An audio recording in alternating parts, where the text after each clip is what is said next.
Bodhi et la gérante du club emmènent de force Kimi dans leur voiture, cette dernière n'ayant pas répondu à leurs appels.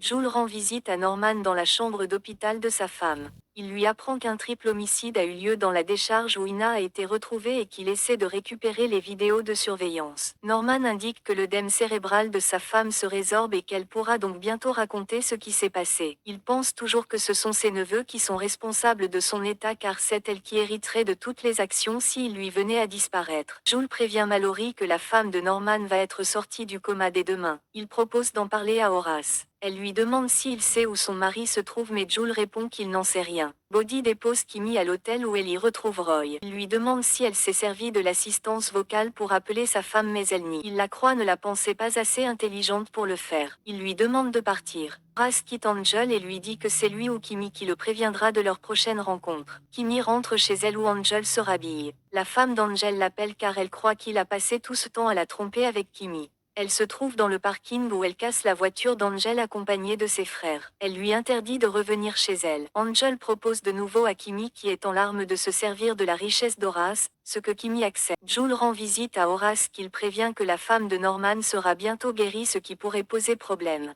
Horace s'énerve en comprenant que l'un de ses fils est responsable. Jules lui précise que c'était Roy et qu'il a effacé toutes les traces. Mais il ne veut pas prendre le risque que Ina se souvienne car Norman est trop instable. Horace refuse que Jules donne l'ordre de faire taire Ina.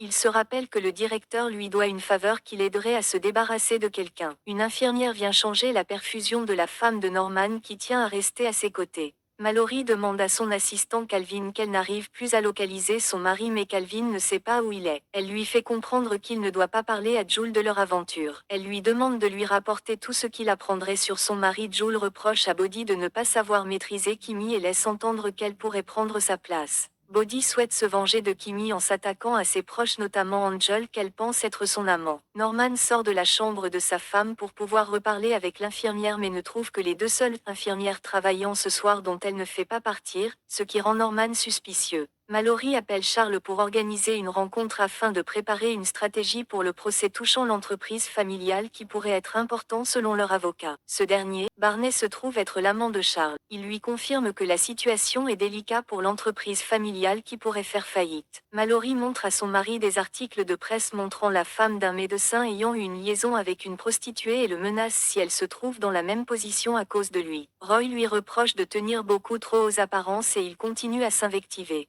Mallory refuse sèchement à Viviane son assistance qu'elle monte en voiture avec elle. Cette dernière prétend chercher une robe alors que Roy se trouve toujours dans la chambre. Il pense qu'elle venue le piéger à la demande de Mallory. Un médecin informe Norman que les dernières analyses montrent qu'hier soir quelque chose a provoqué une hémorragie cérébrale qui a réduit toute activité cérébrale chez sa femme. Il est peu probable que sa femme se réveille un jour. Norman appelait Jules car il veut faire changer sa femme d'hôpital car elle allait très bien la veille. Il pense que sa famille est derrière tout ça. Il appelle son frère Horace pour le prévenir qu'il est décidé à tuer ses deux fils pour se venger de sa femme. Horace lui répond d'arrêter de parler et qu'il n'a qu'à mettre à exécution ses menaces. Que penses-tu que Norman va faire?